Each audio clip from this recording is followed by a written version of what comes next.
Olá, bem-vindos ao canal Adoro História. Deixe seu like, compartilhe e siga o canal. Como vivia o povo romano na antiguidade? Para o povo romano, a vida urbana era um padrão a ser seguido até mesmo pelos camponeses que visitavam Roma ocasionalmente. Além de centro político, administrativo, econômico e cultural, a cidade de Roma foi palco de inúmeras diversões populares como o teatro, as corridas de biga, os jogos de dados e as lutas de gladiadores, uma paixão nacional.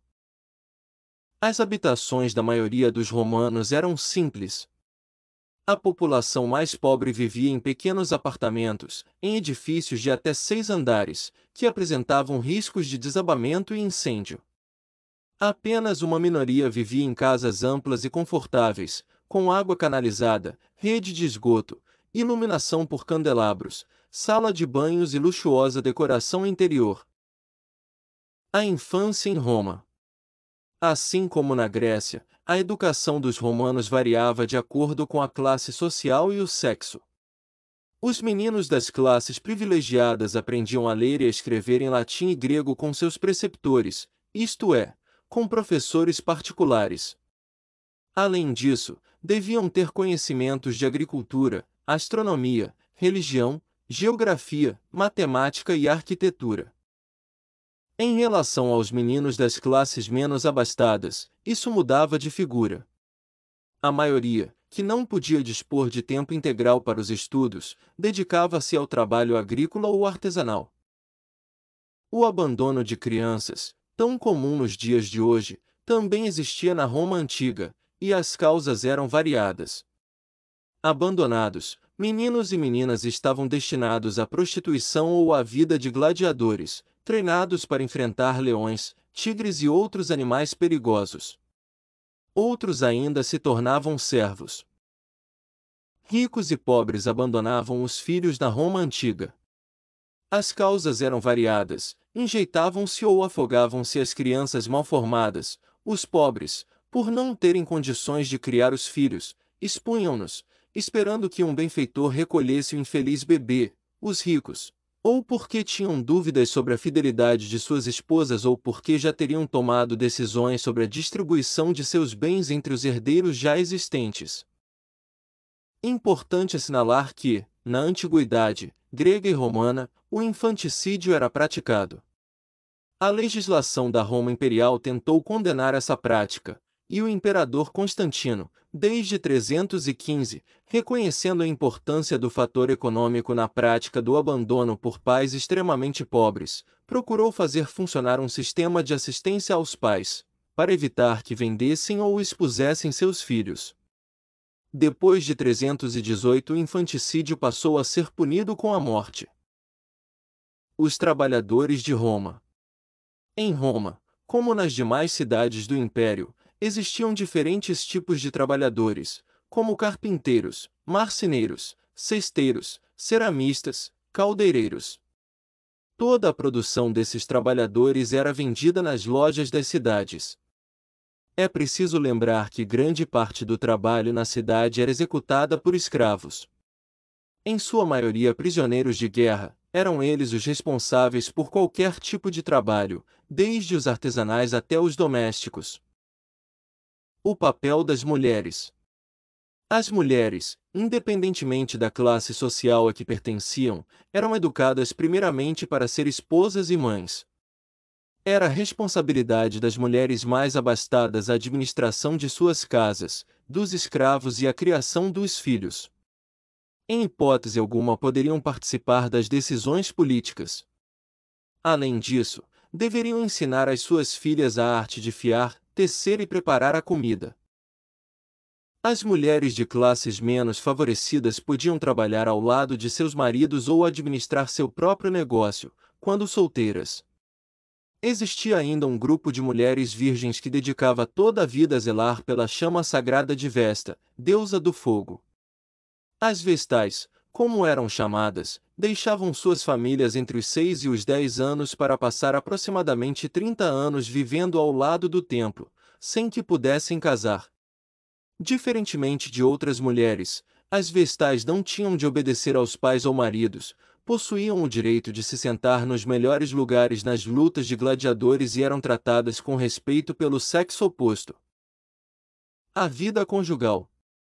Dentre as instituições romanas destacou-se o casamento.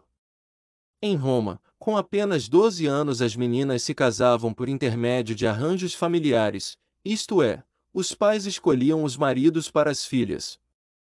Um casamento com cerimônia pública era importante para mostrar à sociedade que os nubentes pertenciam a uma família de posses. Como se vestiam os romanos? As vestimentas variavam de acordo com o sexo e com a categoria social. As mulheres solteiras vestiam uma túnica sem mangas que ia até os tornozelos. Após o casamento, passavam a usar trajes com mangas. As mulheres mais ricas vestiam roupas de seda e algodão, enquanto as mais pobres usavam lã ou linho. Os homens livres trajavam túnica de linho ou lã, até os joelhos, para não atrapalhar os movimentos. Os trabalhadores vestiam roupas de couro, devido à maior durabilidade. A toga, manto comprido, era usada apenas pelos cidadãos a partir dos 14 anos. Os acessórios também constituíam elementos importantes na indumentária. Era comum as mulheres utilizarem anéis, colares, pulseiras, braceletes e tornozeleiras, além de maquiagem e perucas. Os homens, para completar seus trajes, davam mais ênfase às sandálias, aos chinelos e às botas de feltro ou couro. O direito romano. Desde criança, o romano era educado para atender às necessidades do Estado e respeitar as tradições e os costumes. Uma série de normas rege a conduta dos cidadãos tanto na vida familiar como na vida pública. Daí surgiram leis que orientavam as relações entre os indivíduos. Reunidas, essas leis formaram códigos jurídicos, que deram origem ao direito romano. O direito romano dividia-se em duas esferas, a pública e a privada. O direito público era composto pelo direito civil, válido para os cidadãos romanos, e pelo direito estrangeiro, válido para os povos conquistados. O direito privado regulava as relações entre as famílias. A cultura romana. A cultura romana foi muito influenciada pela cultura grega. Os romanos copiaram muitos aspectos da arte, pintura e arquitetura grega. Os balneários, casas de banhos, romanos espalharam-se pelas grandes cidades. Eram locais onde senadores e membros da aristocracia romana iam para discutirem política e ampliar seus relacionamentos pessoais. Balneário romano. A língua romana era o latim, que depois de um tempo espalhou-se pelos 4 cantos do império, dando origem na Idade Média ao português, francês, italiano e espanhol. A mitologia romana representava formas de explicação da realidade que os romanos não conseguiam explicar de forma científica. Trata também da origem de seu povo e da cidade que deu origem ao império. Entre os principais mitos romanos, podemos destacar Rômulo e Remo. Literatura, arquitetura e arte. A mais conhecida obra literária dos romanos é a Eneida. Ela foi escrita pelo poeta Virgílio, a pedido do imperador Augusto. A intenção de Virgílio em Eneida é glorificar a cidade de Roma. O livro, escrito em forma de versos, narra a lenda do herói troiano Enéas. Segundo a história de Virgílio, Enéas teria fugido para a Península Itálica depois da Guerra de Troia. Lá teria fundado Alba Longa, o reino pertencente ao avô de Rômulo e Remo, fundadores lendários de Roma. Ciências e tecnologia. O desenvolvimento que os romanos alcançaram nas ciências foi bastante limitado e sofreu marcante influência dos gregos.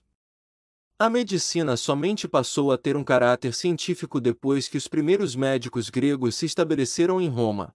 A matemática e a geometria que os romanos conheceram também não alcançaram progresso significativo. Na astronomia, as noções alcançadas pelos romanos também não ultrapassaram aquelas herdadas da Grécia. Eles sabiam da existência de 5 planetas e tinham ideias não muito precisas a respeito do movimento da Lua em torno da Terra. Religião romana. No culto familiar, uma prática muito comum era a existência de santuários domésticos, onde eram cultuados os deuses protetores do lar e da família. Os deuses protetores da família eram os lares. Além dos deuses ligados à família, havia os que eram cultuados pelos habitantes da cidade. O culto público era organizado pelo Senado. Com ele, os fiéis esperavam obter dos deuses boas colheitas ou vitórias nas guerras. Os rituais religiosos romanos eram controlados pelos governantes romanos. O culto a uma religião diferente à do império era proibida e condenada. Os cristãos, por exemplo, foram perseguidos e assassinados em várias províncias do Império Romano. O cristianismo. No período imperial surgiu em Roma uma nova religião, o cristianismo. Monoteísta, essa religião pregava a salvação eterna, isto é, o perdão de todos os pecados e a recompensa de viver no paraíso após a morte.